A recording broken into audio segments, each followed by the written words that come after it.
You're listening to Sox in the Basement, a production of the Broadcast Basement Limited, where every show is 30 minutes of good and comes from a basement bar on the south side of Chicago.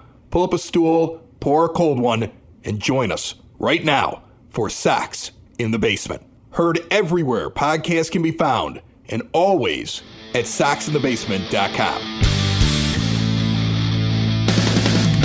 Everybody's excited, Ed. Everybody's pumped up. Nicky Lopez is texting Chris Getz, Naperville Nicky, over the weekend and telling him this division's wide open, and why not? Because we've already seen pictures of him and his friends in their White Sox outfits when he was a little kid living in Naperville. He is pumped up. Mike Soroka is sending out heartfelt messages to Braves fans and then heartfelt messages on social media to White Sox fans because he's ready to go out there and get it done. And there's rosy feelings after the trade that happened last week in moving Aaron Bummer to pick up 5 pieces, several of which could be in your rotation in 2024. And I want for it all to be great.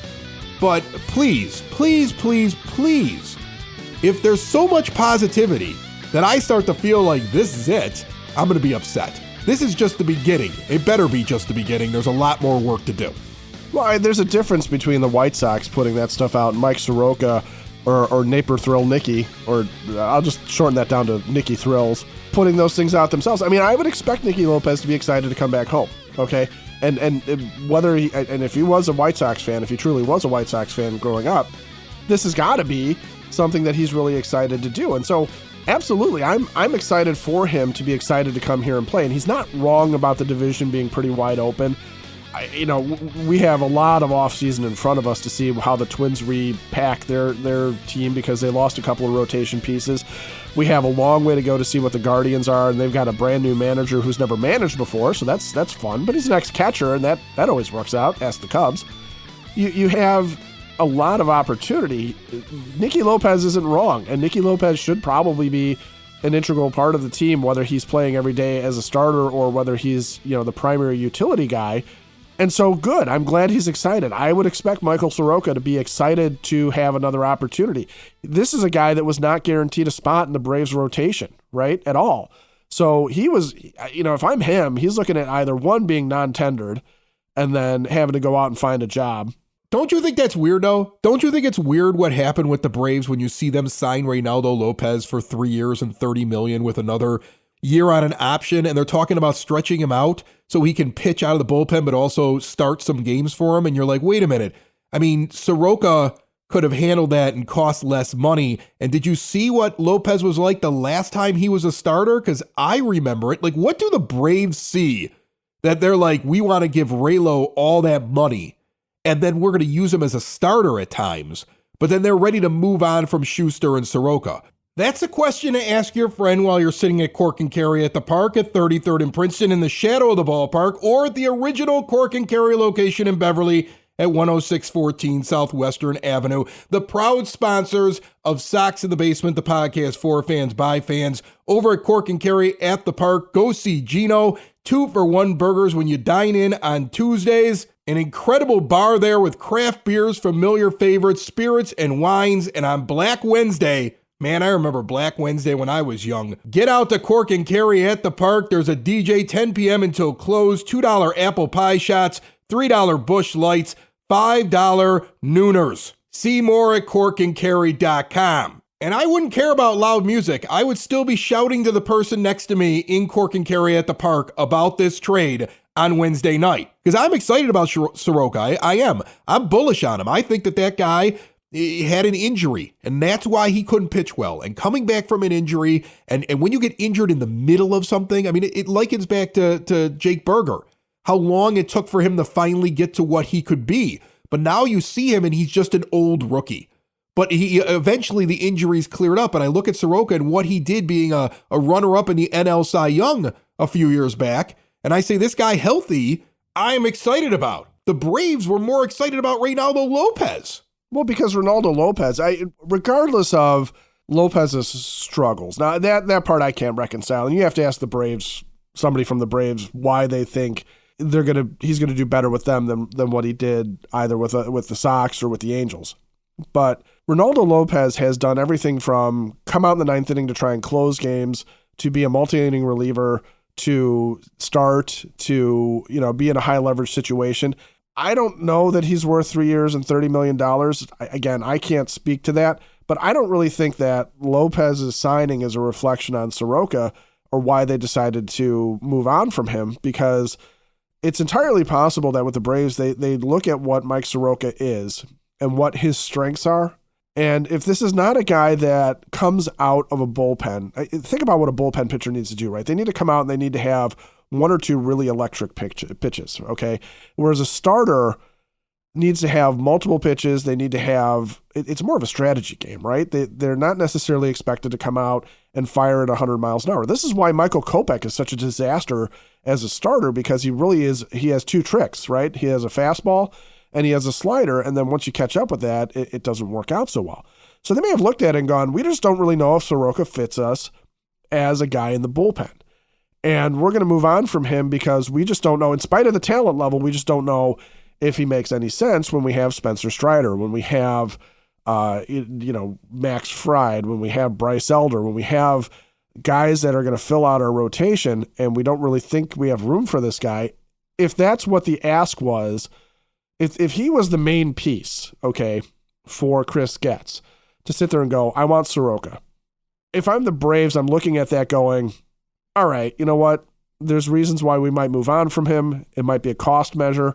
I mean, just because they're the Braves and they don't act like the White Sox, not every owner throws around nickels like manhole covers the way Jerry Reinsdorf does, doesn't mean that the Braves aren't looking at their bottom line to a certain degree. But they might be looking at Soroka going, we're on the hook for his money, whether he's up here or we end up sending him down to the minors.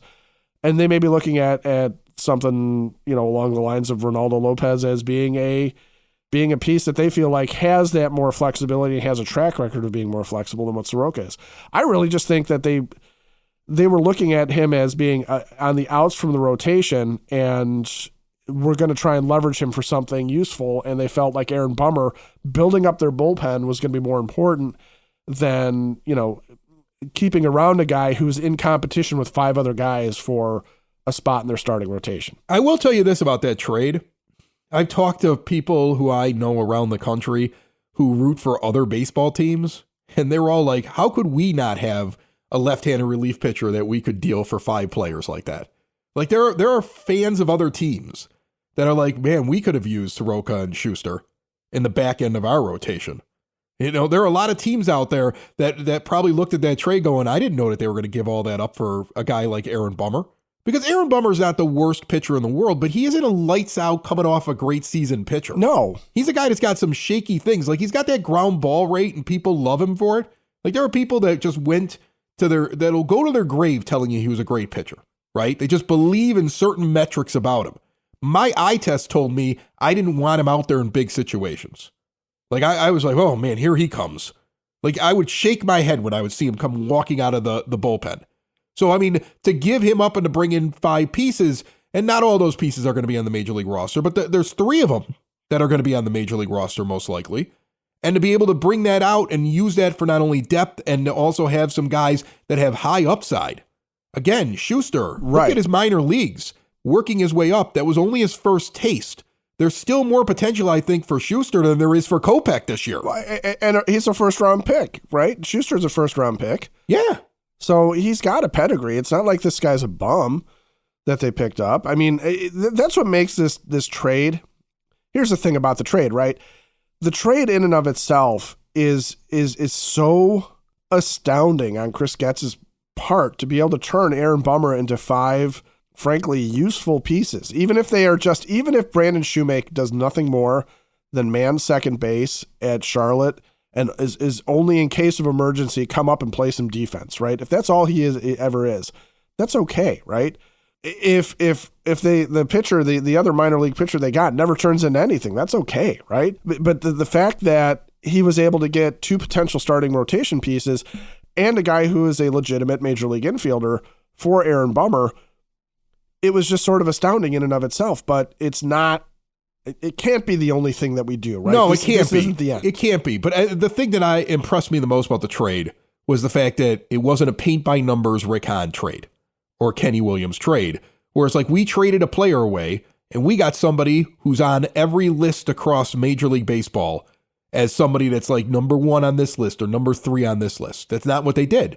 They said, we identified these players. We think there's something about them that we like, and we think that we can develop them further and we can make them better. And by the way, there's Major League ready talent sitting right here that can contribute this year. And that's not something the White Sox were doing that much under Hahn. You have to do things differently sometimes, much like our good friend Butch Zemar does at Elite Benefits of America. If your company's going through the medical renewal right now, you're dreading the entire thing, increased premiums, out-of-pocket expenses. Some employees could go into medical bankruptcy based upon the decisions you make. Do not fear.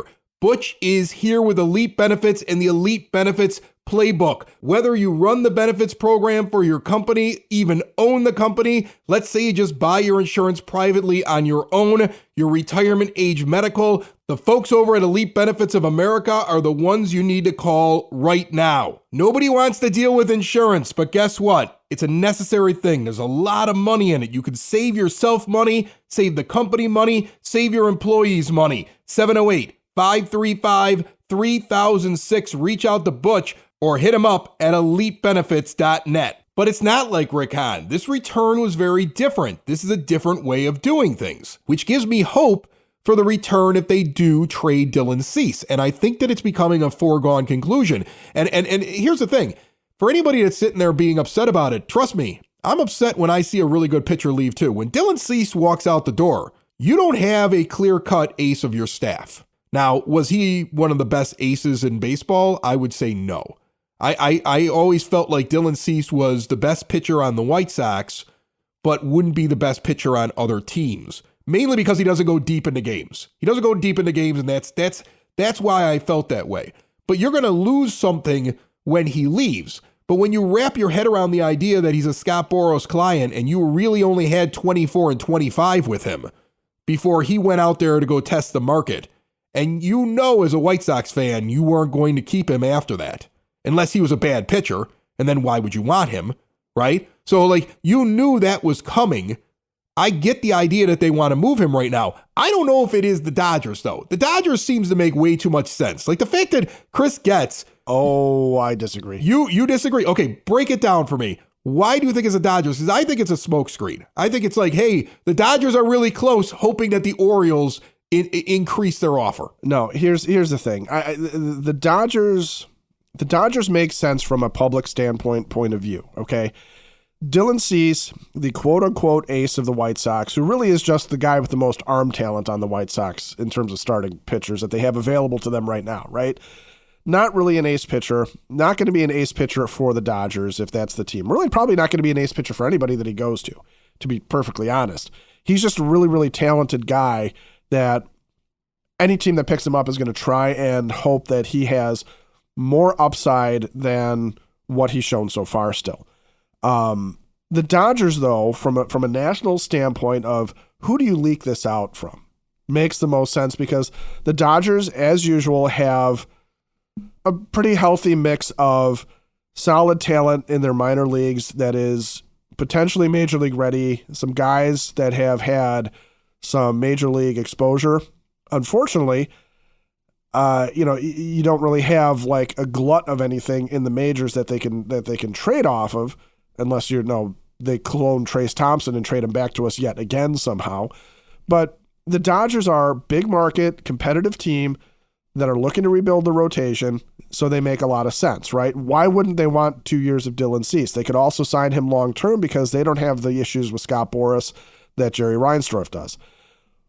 The other sneaky little thing here that the Dodgers come into play is a team that is a high payroll team, doesn't always care about the luxury tax threshold, and is a team that if Chris Getz is trying to do something sneaky with Dylan Cease, where you get your 2 years of Dylan Cease, but you are taking all of Yoan Moncada's money off of my books, that Dodgers thing becomes much more real for that because they can do something along those lines and they seem like a natural fit again because they have no starters in their rotation. They're in a bit of shambles because of injury and because of guys leaving and Clayton Kershaw being 1,000 years old. If something like that happens, though, are you getting anything back? then it smacks of rebuild, and I would be upset because it's like, okay, you didn't get anything for Cease, and yeah, you cleared the money, but you better go out and spend it right away this offseason, or I'm upset about it. But you know what? It doesn't matter because I don't think the Dodgers are a good fit for what Chris Getz.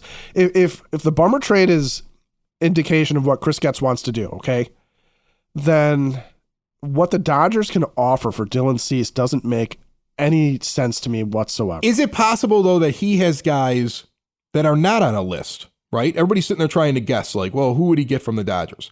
Is it possible that he has more intimate knowledge about the Dodgers minor league system than maybe any other minor league system that's out there? Because the White Sox share a spring training facility. He was the director of all the player development for a couple of years. He sat on those backfield games and watched his own guys and observed all the Dodgers prospects, probably more than any scout in the White Sox organization has. He would have maybe the most intimate knowledge of somebody that he likes on a Dodgers roster because of all the games that he watches in the springs, because we share that facility with the Dodgers, and he would have been at all those games. Is it possible that there is some return there or somebody that he's interested in? And when we do get a return, if it was a deal for Cease, there might be a name or two on there that we're like, huh? But he has a reason for it. Well, yeah, I suspect that that's going to be true in any situation, right? I mean, why did he pluck that one minor leaguer from the Braves? You know, there's obviously something there that he likes about the guy, right? Yeah, you probably would have made that trade without the guy. There has to be a reason why you asked for him. Right. So in any trade, you're going to sit there and go, especially when prospects are involved and it's not like a major leaguer for major leaguer. Now, this becomes really, really easy, for example, if Dylan Cease is traded, you know, and you get back a young starting pitcher in return that's got more control or something like that, right? Like we're almost giving more to the other side to get less back because we're gaining more control and we have more upside or something, but the guy's already in the majors. So think about on the Orioles, like let's say Grayson Rodriguez comes back, okay, where he's already spent a year in the majors. Now, he wasn't, you know, he's a little up and down or whatever. I'm not saying that that's the thing, but yeah, I would expect that there's some smoke there with the Dodgers because Chris Getz would be familiar. But looking at like what he could get, unless you're going full on rebuild and you're going to some guys that are years away, if he's trying to do something where he's building for 25, the return, the guys that are at the top for the Dodgers, guys like Nick Frasso, Gavin Stone, in terms of pitchers, I'm only talking pitchers now. Yeah. Kyle Hurt, Landon Knack. You've got some names there that are known around the league, okay, and these are just guys off their prospect list. And you've got some guys that are actually on the major league roster too. And you've got some guys that were on their prospect list who had these big promises of hope that have faltered their first time they've gotten to the majors. Right. These are the guys that Rick Hahn would have gone and gotten because they're on a list. Miguel Vargas would have been included in a deal, and you'd be like, yeah, but did you see him come up there and what he was doing? Like, maybe he's not ready for the majors. Maybe it won't work out for him, right? Like, I'd be more nervous with Hahn trying to deal Cease to the Dodgers because I think we get a bunch of guys that they were sure weren't going to work out, but they were still on a list.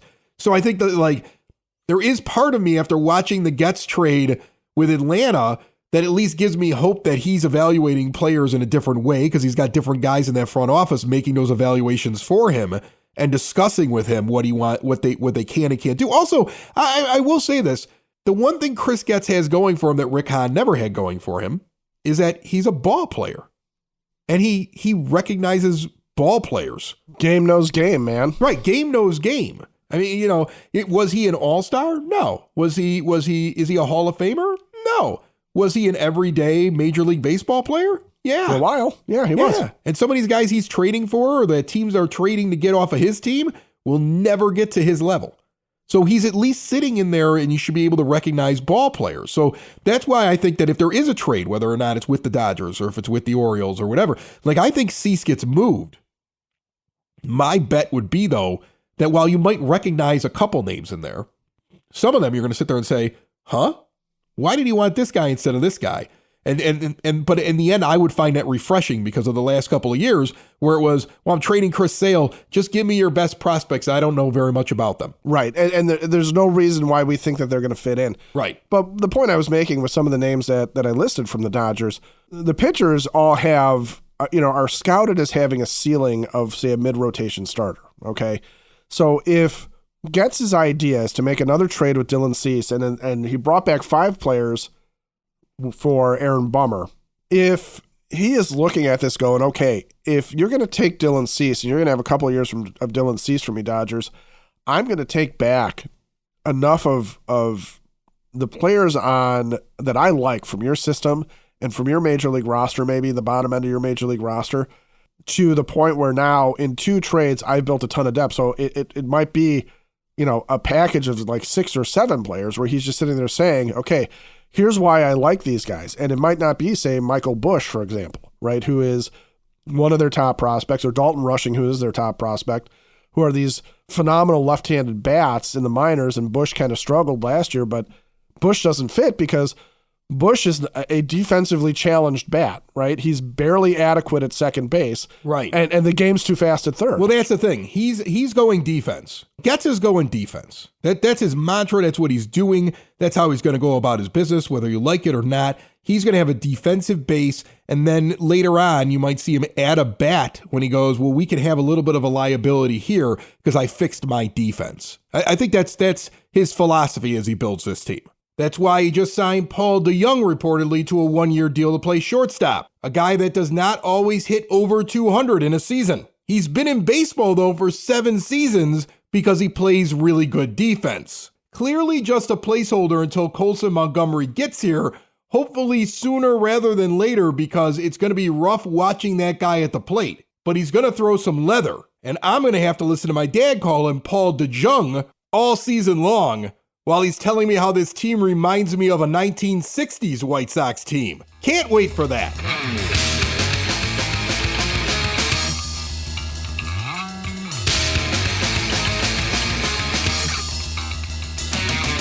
Hailstorm Brewing Company is the official brewery of Sox in the Basement, with a scratch kitchen now open 11 a.m. for lunch Tuesday through Sunday and into the evening, of course.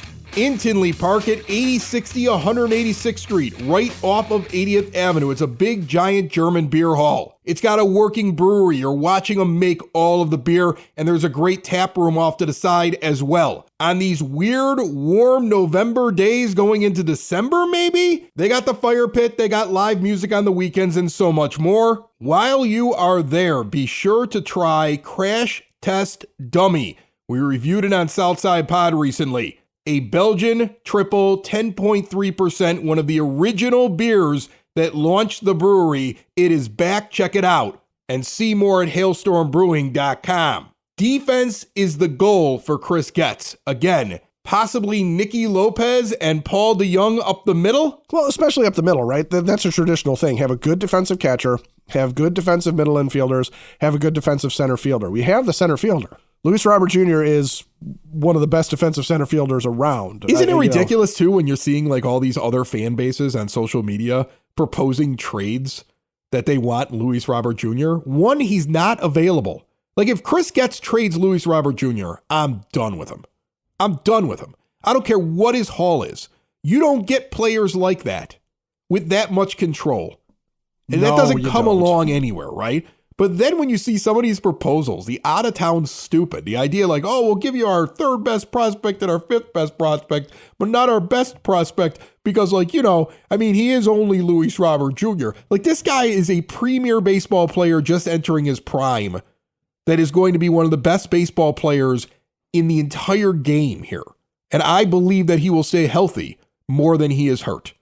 And so, like, this is a guy you don't move. Like, this is the one that I would just be like, you can't give me a good reason why you did it. I'd be done. I think the whole fan base would be done. I think Chris Getz knows everybody would be done. I think Jerry Reinsdorf even knows everybody would be done.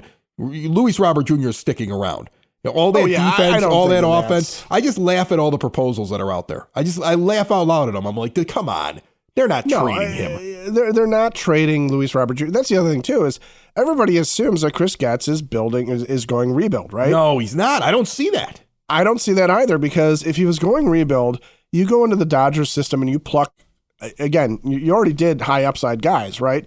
You don't go after Soroka and Schuster if you're going rebuild. Soroka, you only have 1 year of control. I was trying to explain this to somebody the other day. You really only have 1 year of control. Then he becomes a free agent.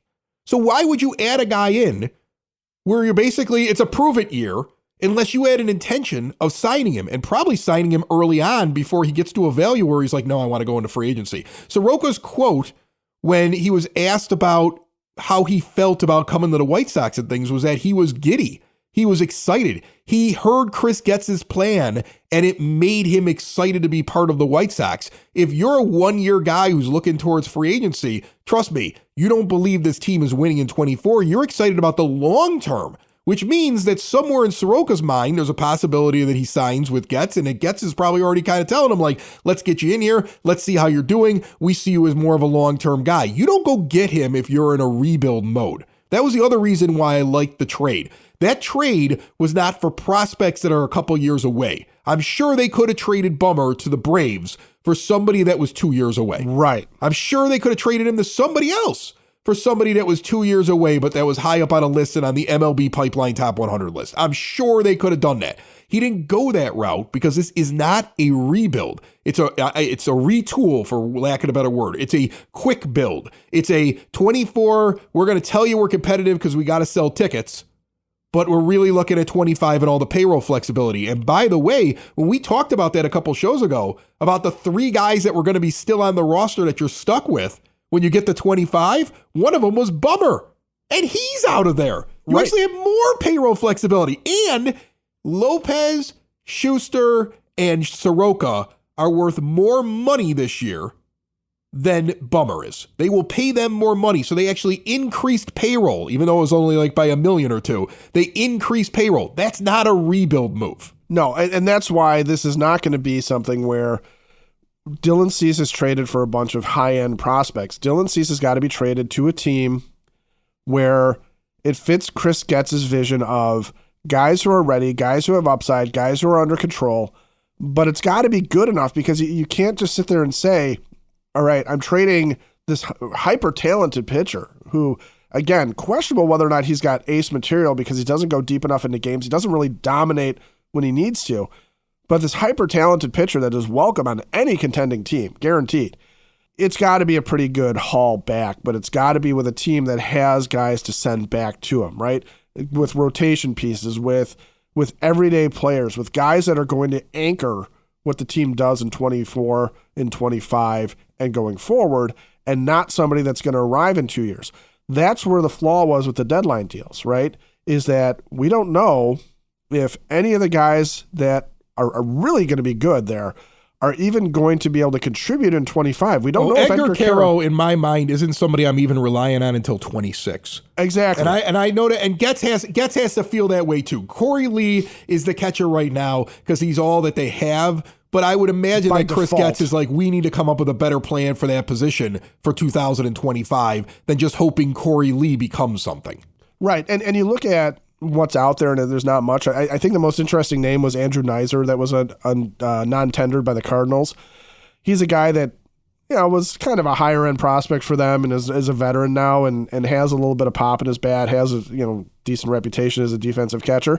He might be a guy that you throw for a year or so and then let Lee or whoever duke it out. But Edgar Caro, yeah, I'm not counting on him until 26. Jake Eater, quite frankly, hasn't had enough in the minors because of his injuries to really count on him 25, for 25. maybe 25 he's here. Maybe 25. I know but everybody's like trying to tell you like, oh, he could be up this year. He could win a job in spring training. Like, don't look at his stats. I mean, again, that's the biggest problem. But that's Rick Hahn, Kenny Williams thinking. And you've been conditioned to it. I think there's a section of the fan base that's been conditioned to that thinking of what's the earliest this guy can get here? All right, we're counting on him then. No. Stop looking at the earliest that the guy can get there and get at the realistic time that you think that not only is he ready. here, but he's not going to walk in and be his best. Guy's going to get to the majors and have to adjust and all that other stuff. It's going to take time before that person is contributing. Why do you think Andrew Vaughn is so underwhelming? Yes. Why did somebody like Carson Fulmer come up who's got stuff, right? Teams kept taking a chance on this guy. He never learned how to pitch professionally.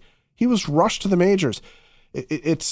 And that matters. I'm going to use an example. I'm going to use an example from another team because I'm fortunate enough that I get to jump on the Bucks in the Basement podcast in Pittsburgh and talk every once in a while with them. And I'll tell you this, Mitch Keller was being completely abused in that way. Right. By the previous general manager.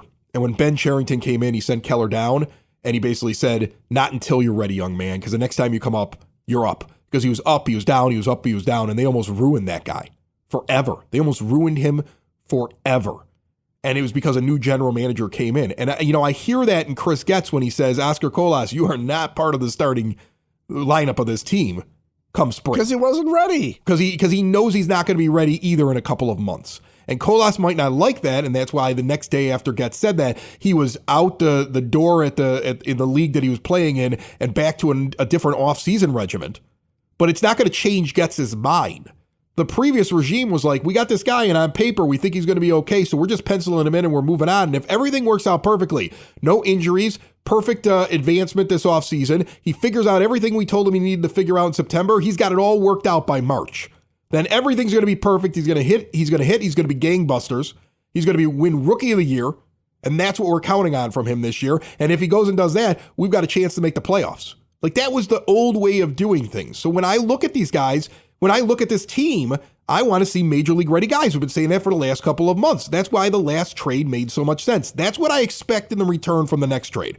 I don't think we're going to see Rick Hahn type trades anymore. We're going to see that they may not get the top prospect when they trade Dylan Cease, but they're going to get somebody that is expected to be a true contributor in 25, who's probably on the team playing at the major league level at some point in 24, at an absolute minimum with those players at it. And in the case of Gavin Sheets, a bucket of balls and some Neat's foot oil for their gloves. Sox in the basement. Sox in the basement. Sox in the basement. Sox in the Basement. Heard everywhere podcasts can be found, and always on soxinthebasement.com.